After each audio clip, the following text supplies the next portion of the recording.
returns a defense, it's good. But when a middle team returns a bunch of players, they usually get better. That's kind of the way that I look at returning production and returning seniors and starters and stuff like that. Well, cool, man. Leaning under 5.5 with, you're taking under 5.5 with SMU. What does that leave us with next? Cincinnati. Tell me a little bit about them. They had a decent defense before. So they, were 4-8 last year, 4-8 against the spread actually last year. So definitely a team that you were always hoping to be on the other side of. It's for sure, man. I remember the Michigan game they played. It was just a deadlock game, and Michigan was so terrible on offense, and then they gave the ball away and then ended up losing 36-14. But one of the interesting things about this team is just kind of the talent that Luke Fickell's been able to kind of recruit there. It's his second year at the helm there, and he's just kind of been bringing in some great talent and keeping a lot of the talent that, Ohio State isn't getting. He's kind of keeping a lot of that talent home. Oh, absolutely. They have a pretty easy schedule in general. Their non-conference looks like at UCLA. Now it's UCLA's down year, but it's probably a loss, right? And then at Miami of Ohio. Then they play Ohio. They're decent MAC teams there. Pretty good, actually above average MAC teams. So I guess their schedule isn't that great, but it's not like these are Power 5 teams where they just have to ship it in, and then they have Alabama A&M. What's their season win total at? Currently set at 5. 5 wins. And what are you thinking? It's a team. Looking at the schedule, I only see about 4 wins on this schedule. Okay. But it's one of those where, like, if I had the 5.5 and that extra, like, half game as kind of a cushion, I would love it. But it's one I'm probably just going to stay away from. Yeah, I see 3 for sure. And then, what's going to happen in the MAC against Miami of Ohio and Ohio? Because the only wins I see is East Carolina, Tulane, and Alabama A&M. So this is not one I'm necessary. I don't think it's one we should get involved with at 5. Yeah, I also think East Carolina is probably a win for them as well. Yeah, East Carolina, Tulane, and Alabama A&M. I thought I said right. Yeah, and so okay, I might have. Yeah, those are the 3, and then I guess maybe at SMU is a swinging game, and then they have to win one of the MAC games to get to 5. So it's not enough value for me to take the under there. That they could have a couple surprises there against the Navy or something. You never know. So that only leaves a few left. I mean, now we're at the bottom of the barrel. Let's quickly blow through these 2. Yeah, we got up next. We got Tulane. Willie Fritz is coming back after a 5-7 year. I believe they were 8-4 against the spread last year, actually. So very well against the spread. They just missed out on a bowl game. I think they haven't made a bowl game in like over 10 years. So they were definitely trying to get there, and they had a huge kind of program win against Houston last year. Yeah, 20-17, and they had that weird game against Tulsa when people were high on Tulsa. They beat them 62-28. So that it's like all of a sudden they exploded that game, and then they go to Florida International and then lose by 13 points. It was the total letdown spot for them. But what are we looking at on this schedule here? What's their over season win totals here? 5.5 is where it's sitting at right now.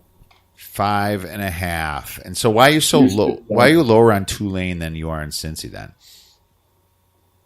I just think that they're a year away. They have a lot of young talent. I think that talent just needs to kind of develop. I think there's going to be some growing pains playing a lot of true freshmen and redshirt freshmen this year. Mm-hmm. I think they're just a year or 2 away from being towards the middle of this conference. Gotcha. Okay, so they're just a little bit too young is what you're saying. All right.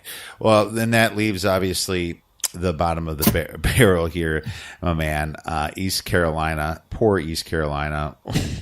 what are we going to expect? Are they going to win this year? Are they going to win a game? What's going on with them?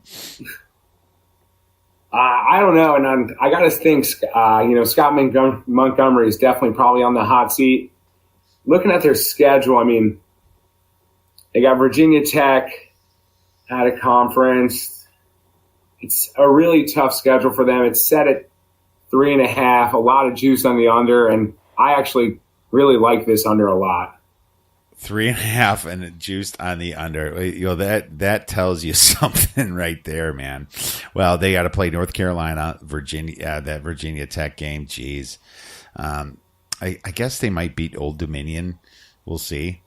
And if they don't, then North Carolina A&T. Yeah, that's their two possible wins, and they better win those games. Otherwise, it's just completely freaking over for them. So I'm on that with you, man.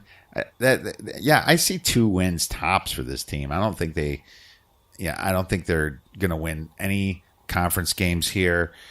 That's probably a play for me as well, under 3.5. That 3.5 tells you something right there. So I'll be definitely looking to do that. They're pretty bad in returning production too. 55% on offense, 55% on defense at 106. So yeah, they're just a really young team, not bringing back a lot of talent. Absolutely. Well, let's quick go through a few other things.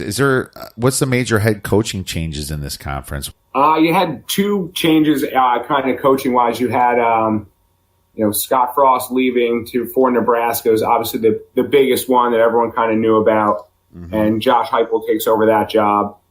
And then SMU has Sonny Dykes stepping in, kind of bringing his air raid offense there. Right. SMU. But throughout the years, I mean, this has been, the conference where the Power 5 schools have looked to grab coaches. With Matt Rule going to Baylor, Willie Target going to Oregon, Tom Herman as well. They just grab coaches out of this conference. No doubt. And then Taggart's now obviously went to Florida State, right? So that's going to be very interesting this year, seeing him coach at Florida State, right?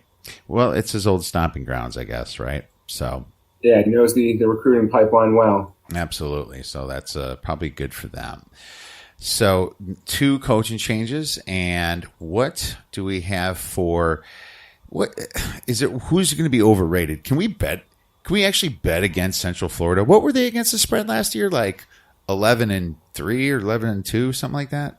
What were they? I think it was 10-3. 10-3. So really good. They were top 5 against the spread. Who's overrated that you think you can make some money on against the spread? Yeah, there's nothing that really stands out to me. I mean, last year a lot of these teams were, 7-6 against the spread, 6-7, and I think right now they're pegged kind of accurately. So I'm really interested to see kind of after the first 2 games, kind of where things get reevaluated too. Yeah, absolutely.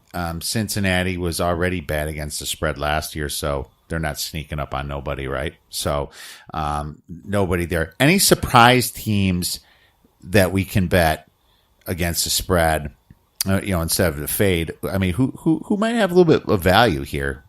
I definitely have a lot of, like I said earlier, value in Memphis. I don't think they're going to skip too much of a beat. I think Mike Norvell knows exactly what he's doing. I think he puts them in a prime position to put up a lot of points, keep themselves in a position to make a run at the AAC title. Okay, so Memphis for sure should be a nice team to bet. And, they definitely are exciting to watch. So Memphis is definitely one of them. I guess I would question with all the losses about South Florida, but you just, like you said, that they might be that sneaky team that's actually going to benefit against the spread because everyone's going to see their returning production gone. So maybe South Florida could be another one to bet against the spread. They might be. I also see them as a team that you might want to lean towards some of the unders. I think last year they put up, some amazing numbers offensively, and I think the public loved that. Mm-hmm. I think they're going to continue just to kind of remember that. Okay.